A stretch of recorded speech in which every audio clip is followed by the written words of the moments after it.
Voice of Pralo breaking news. Pralo भरिसां primary school बकरिन के वाड़े में तब्दील। यूसी वॾा माशून के ॻोठ रहीम ॾिनो सोलंगी जो प्राइमरी स्कूल केतिरनि ई सालनि खां बंदि पियल। स्कूल बंदि हुजण सबबि ॿारनि जो मुस्तक़बिल तबाह थियणु लॻो। प्राइमरी स्कूल में मुक़ररु अमलो घर वेठे पघारूं खणणु लॻो।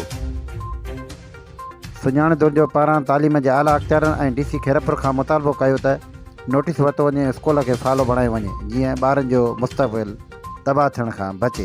Voice of Pralo breaking news. Pralo भरिसां यूसी वॾा माशून में स्कूल बकरिन के वाड़े में तब्दील।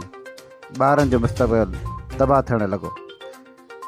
प्राइमरी स्कूल में मुक़ररु अमलो घर वेठे पघार खणणु लॻो। Voice of Pralo breaking news. Pralo भरिसां यूसी वॾा माशून में रहीम ॾिनो सोलंगी जी प्राइमरी स्कूल केतिरनि सालनि खां बंदि पियल। स्कूल बंदि हुजण सबबि ॿारनि जो मुस्तक़बिल तबाह थियणु लॻो। प्राइमरी स्कूल में मुक़ररु अमलो घर वेठे पघार खणणु लॻो। सुञाण दौर पारां तालीम जे आला अख़्तियारनि ऐं DC खैरपुर खां मुतालबो कयो त नोटिस वरितो वञे ऐं स्कूल खे फॉलो बणाइजे जीअं ॿारनि जो मुस्तक़बिल तबाह